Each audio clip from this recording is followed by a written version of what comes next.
What is up, guys, and welcome back to part 2 of the Reign of Starscream comic line coverage.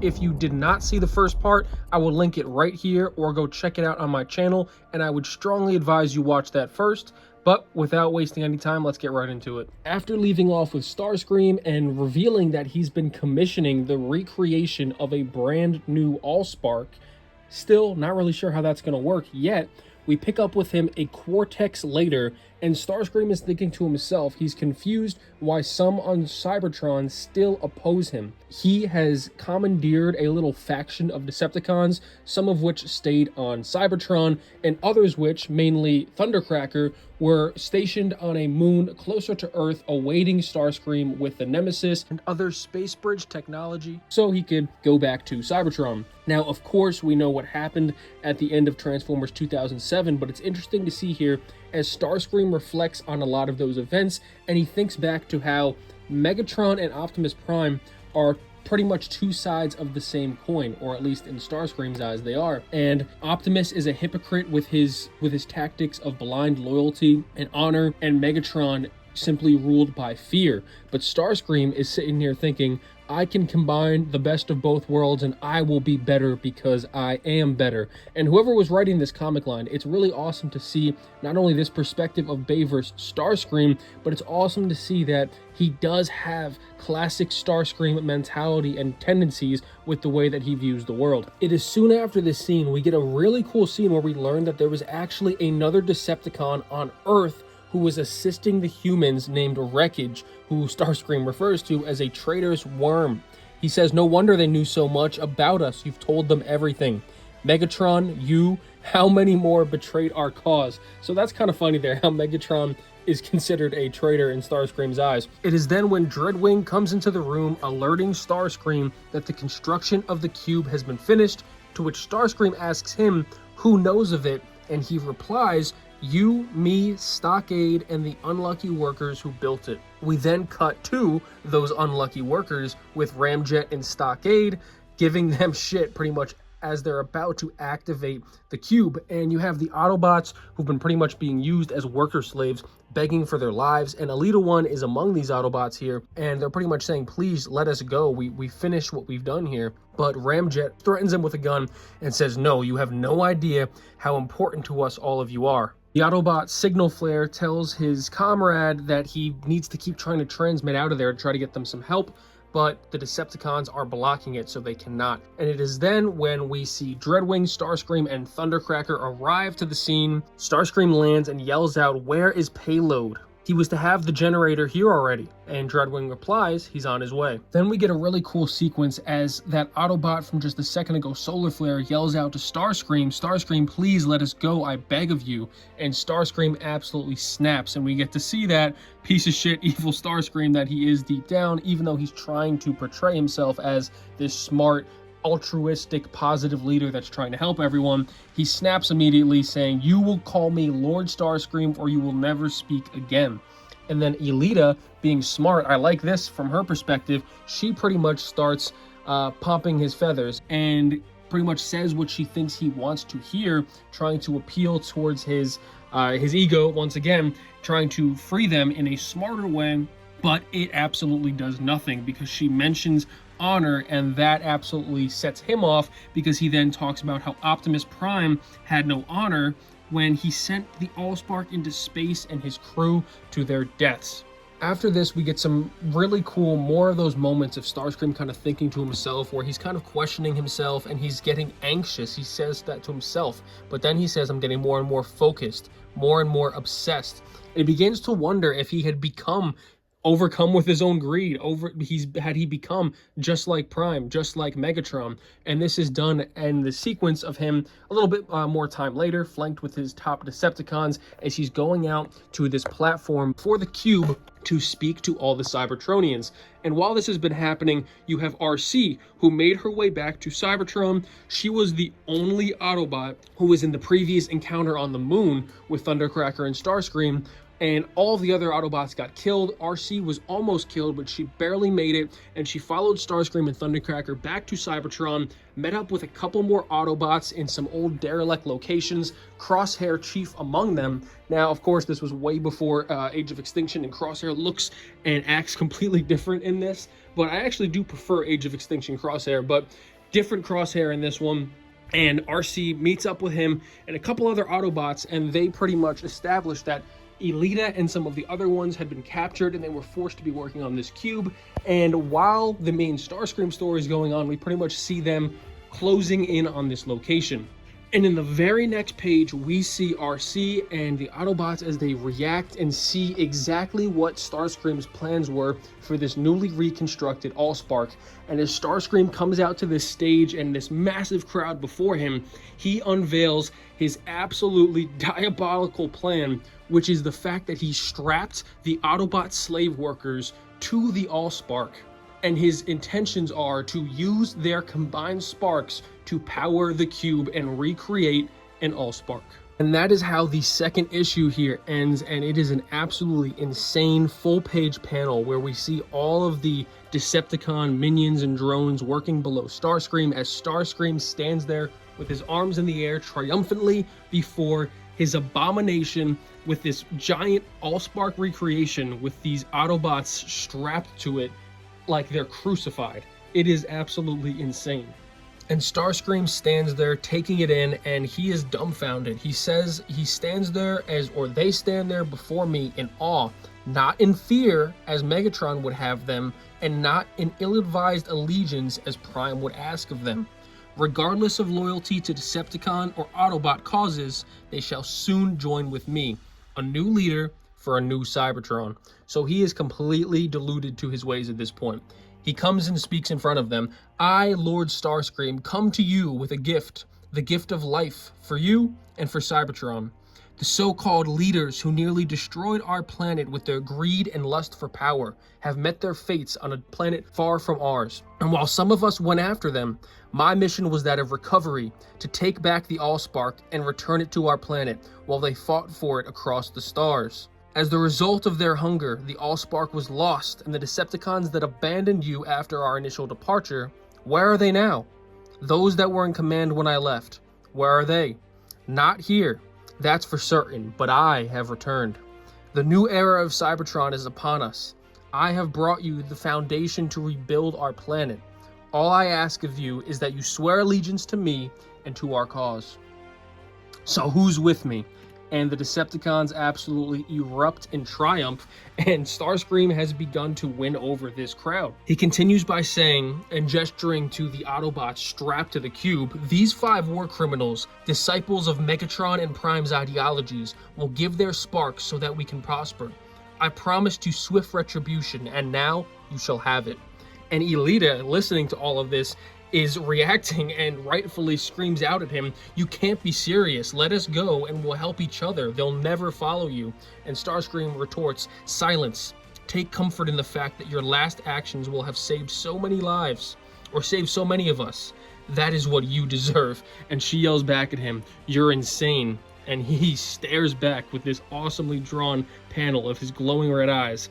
No, I'm in charge. This is the reign of Starscream. And without another word, he turns and with the click of a button, they are obliterated. Instant death. Their sparks go out instantly in union. And immediately, the energy they release is quickly seized and stored.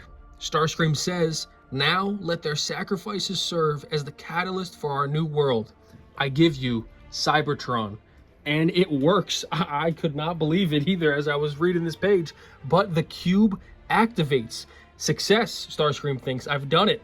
Now I rule Cybertron. But wait, what's wrong? He doesn't understand. It's on, but it's not working. Why doesn't it work? Regardless of the reason, he quickly finds out that is the least of his problems. As in the moment where he thinks he has reached his success, he activates the cube, but it emits no energy. It's like a giant glow stick. So he kills all these Autobots, it turns on the little light source, and does absolutely nothing. And before he can even process that whole situation, Dreadwing and his bot army pounce on the scene and ensue a backstab counterattack. Dreadwing raises his blaster and says, "Step aside, Starscream, you've done enough. Did you really think you'd be able to rule our forces?" Starscream replies, "Another traitor to our cause. Your death will be one for the Cybertronian archives, Dreadwing. I promise you that." Ramjet points his gun at Thundercracker's head, telling him to back off and choose his side soldier, and choose it wisely. Thundercracker, staying loyal to Starscream as ever.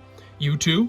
Jealous that you didn't get to go along for the big ride?" Dreadwing, now face to face with Starscream, tells him, "When you sent us back Frenzy's information, I realized just what you had going. Did you think we were just going to wait for you to return? The drones are my units. That's why Ramjet and the others fell in line. My army is simply larger. Why do you think we were so willing to help you?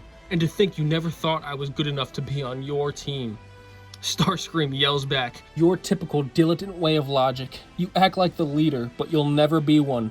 You're a novice, Dreadwing, and I should have never given the order to save your worthless frame." So this is absolute comedy here. It is just a battle of the pettiness. Normally Starscream is the king of the petty, but Dreadwing is so pissed off that he didn't get to go along on the trip to Earth, and that Starscream never wanted him to be one of the Seekers, that he was willing to plot against Starscream this entire time from the jump.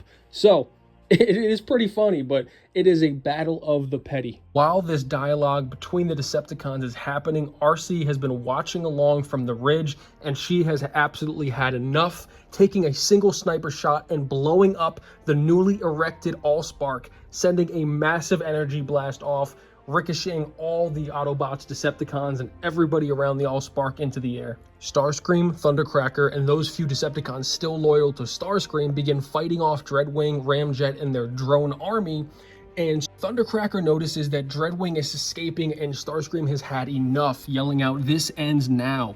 He was blind to have not seen the deception among his forces. While mindless and merely autonomous, they will all pay.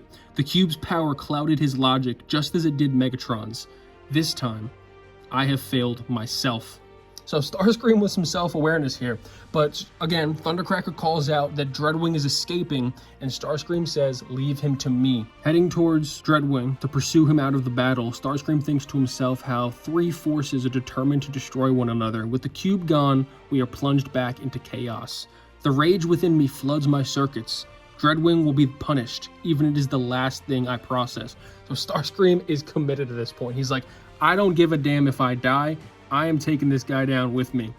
Thundercracker yells out to him, "I'll finish up and meet up with you, my lord." And Starscream back to him, "Affirmative. Good luck, Commander." So I really do like the little camaraderie that Thundercracker and Starscream continue with each other. And even after Thundercracker got his ass beat by the Autobots early on when they first reunite, Starscream says to him, "You can't be doing this shit, but I'm going to give you another chance. Get your shit together. We're going back to Cybertron." And they have their little quips back and forth. Their casual convos in the middle of a battle. Just really cool to see stuff like this.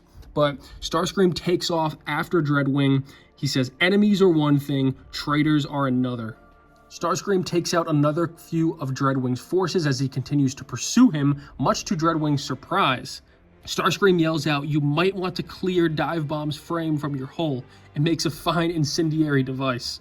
As Starscream continues to pursue Dreadwing, he unleashes a volley of missiles, cascading into surrounding buildings, not caring at all as his mission is simply to destroy the traitor. "Before we crash, I'll see to it that you die by my hands first. Your actions cannot go unpunished." Dreadwing responds, "I merely did to you what you never had the courage to do to Megatron." Courage? Treason is more like it, and the punishment for treason is death. In the city below, RC and the other Autobots look up and notice the carnage that Starscream and Dreadwing's aerial fight is causing as buildings begin to collapse and they need to flee the scene. The Decepticon city of Trypticon is getting ravished by its newfound leader. For a moment in the chaos, Dreadwing is able to escape and he makes his way towards the space bridge teleporter inside one of the buildings with Starscream hot on his tail. He gets to the teleporter, but Starscream is hot behind him yelling, "I'll tear the spark from your chest." Plummeting towards Trypticon, centrifugal forces keep Starscream immobilized. Safety out of Starscream's range, Dreadwing makes his move. Outside, the space bridge is activated, and Starscream gets there yelling out his name as inside the traitor makes his escape, and the city absolutely gets obliterated in a massive nuclear-esque explosion. The burning sky engulfs the city, then is quickly absorbed. A brief, destructive flash, then is gone. Trypticon, once majestic and imposing, lies in ruin, smoldering and broken. The Decepticon city is no more. This could be the turning point in the war, RC says to the small team of Autobots next to her. But if Starscream survives, he's still a threat, and I have to find him. And so do others, it seems. And the final shot on Cybertron we see is Thundercracker having survived the explosion, jetting off into space, very similar to what we see Starscream doing at the end of Transformers 2007. The next sequence we see, though, is on Mars at the Space Bridge station that Thundercracker had presumably set up for Starscream, and we see this large explosion and burst of energy as the space bridge is activated and some rubble from the city crashes into the planet, but we see a single form emerge from the destruction, and it is Dreadwing. As he laughs to himself, I did it. Talk about cutting it close. Wait, where in the name of the Allspark am I? Who cares? I'm alive. I still function. Wanna bet? Says Starscream as he emerges from the fire behind Dreadwing, having also made it through the space bridge portal. The punishment is death, he says, with his hand through the middle of Dreadwing's chest. Do you understand? And as he rips the spark from Dreadwing's body and Dreadwing falls to the ground, the life fading from his corpse, his final words are, "Yes, Lord Starscream." And Dreadwing fades from existence. The final panel, we see Starscream thinking to himself as he stands on Mars in the smoldering ruined fire around him with the corpse of his traitorous Decepticon brother. He looks off upon the far distant planet Earth, thinking to himself, Dreadwing's life ends in my hand. I can think of no greater punishment for him and no greater pleasure for me. My plan failed, or was it my troops that failed me? I can only process the situation and hope for a conclusion. There are allies on Earth and more scattered across the galaxy. I will seek them out. By my side they will join, and in time, I will have my kingdom, regardless of the location. And here, Starscream looks on upon Earth, and we see a little twinkle there, as Starscream now ponders to himself, I could have Earth, I could have Cybertron, I have allies here, I have allies there. He's an open book here. Now, we can only presume, being that this is the end of the run, and the next time we see him is, of course, in Transformers 2, Revenge of the Fallen, we can only assume that after this point, maybe Starscream made a brief return to Earth, maybe he linked up with Barricade quickly, touched base with him, because we know he left him there with the intentions of spying on things and keeping kind of like a distant surveillance for him. But we know he eventually makes his way towards one of the moons of, I believe, Jupiter it is, where the Fallen is captured and in that little snared trap waiting the death of the last Prime.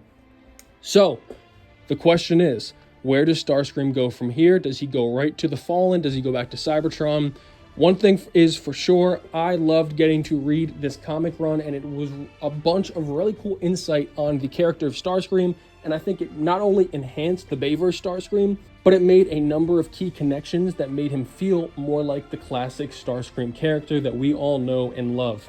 What do you guys think? Let me know in the comments down below. What other comic runs would you like to see me cover? I do not know about a bunch of these, so if you know about more Bayverse comic connections and you like this one, you think I'd like that one, please let me know in the comments down below. Likes, dislikes, anything is appreciated, and until next time, peace.